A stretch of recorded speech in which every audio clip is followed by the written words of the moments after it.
Olá, a graça e a paz do Senhor seja com todos vocês. Não julgueis para que não sejais julgados. Este verso ele está nos evangelhos de Mateus, Marcos e Lucas e faz parte do grande sermão do monte.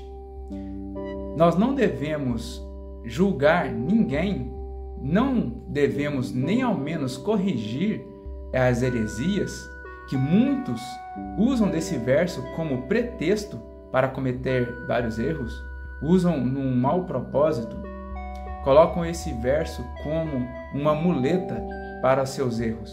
Vocês vão ver através do contexto que não é bem assim, porque através do contexto o Senhor vai estar preocupado sim em que nós possamos corrigir, exortar. Então eu peço para você continuar até o final e eu vou mostrar a tela do computador e nós vamos meditar nos textos. Então, nós vamos analisar o não julgueis e não sereis julgados. Nós vamos pegar a parte do Evangelho de Lucas, que vai estar no capítulo 6, do 37 em diante. Esse trecho faz parte do Sermão do Monte. Vai ter muitas instruções. Então, vamos começar a analisar. Vocês vão ver que não é bem assim, que nós não podemos julgar as coisas, não podemos denunciar os erros e heresias dos outros. Muitos, e dentre eles eu cito alguns pastores, líderes de igreja, pessoas da igreja que são influentes, eles se escondem atrás desse verso. Então vamos continuar aqui, a partir do verso 37. Não julgueis e não sereis julgados. Não condeneis e não sereis condenados. Perdoai e sereis perdoados. Então, o que ele está querendo dizer? Vamos continuar. Dai e dar-se-vos-á. Boa medida, recalcada. Recalcada, irmãos, é prensado, pesado, denso. Uma medida prensada. Sacudida e transbordante, generosamente vos darão. Porque com a medida com que tiverdes medido, vos medirão também. Nós vamos olhar essa parte aqui do texto depois, no final, e vocês vão ver que tremendo que é essa revelação aqui. Com a medida com que tiver medido, vos medirão também. Faz parte desse ensinamento aqui, de não julgueis e não sereis julgados. Propôs-lhes também uma parábola. Pode, porventura, um cego guiar a outro cego? Eu pergunto para vocês, irmãos, um cego pode guiar outro cego? Não cairão ambos no barranco? Não tem como. Se ninguém vê, como que vai poder guiar os outros? O discípulo não está acima do seu mestre. Todo aquele, porém, que for bem instruído, será como seu mestre. Então você não pode usurpar, tomar o lugar do seu mestre, né? Por que vês tu o argueiro no olho de teu irmão, porém não reparas na trave que está no teu próprio? Então esse verso aqui é um verso chave, ó. Por que vês tu o argueiro, que é a palha, carfos? Carfos é um talo ou um ramo seco, uma palha. Na tradução fica mais certo como palha, argueiro. Por que você vê um argueiro no olho do teu irmão, uma palha, e não vê uma trave que está no seu próprio? Você está vendo um galhozinho de nada, uma palhinha, um pelinho de nada no olho dele, mas no seu tem uma trave que está te cegando. Como podereis dizer a teu irmão: Deixa, irmão, que eu tire o argueiro do teu olho, não vendo tu mesmo a trave que está no teu? Hipócrita, tira primeiro a trave do teu olho, e então verás claramente para tirar o argueiro que está no olho de teu irmão. Então, irmãos, olha para você, eu vou grifar aqui a palavra hipócrita. O que o Senhor está condenando aqui é a hipocrisia. Não tem nada a ver com a gente não poder julgar as coisas. A gente pode sim julgar e deve fazê-lo. A gente deve julgar, mas primeiro você não pode fazer como os hipócritas. Vamos aqui no começo aqui. Não julgueis e não sereis julgados. Olha, Romanos 2, verso 1.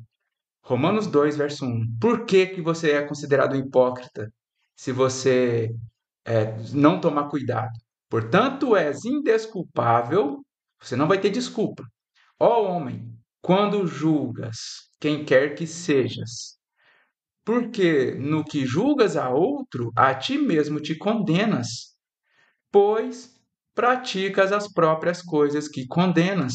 Então, o que é condenado aqui é a hipocrisia. Se você está julgando, instruindo o outro, você tem que estar irrepreensível.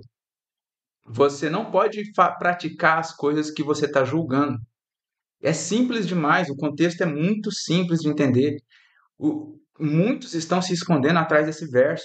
Pastores influentes, líderes de igreja que fazem alguns erros, né? Cometem alguns erros e não querem ser julgados pela igreja. Cometem erros grotescos, grosseiros, e não querem ser julgados, não querem ser expostos por causa desses erros. Então, você vai ser julgado da mesma forma que você está sendo da mesma forma que você julga os outros, você está sendo julgado. Não é hipocrisia? Agora, e como se dá isso, irmãos? Como se dá isso? Aqui, no verso que eu pedi para vocês prestarem atenção, porque com a medida com que tiverdes medido, vos medirão também. Como assim? Quem está nos medindo?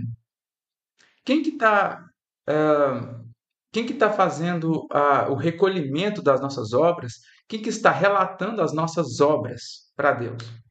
Quem está fazendo isso são os anjos.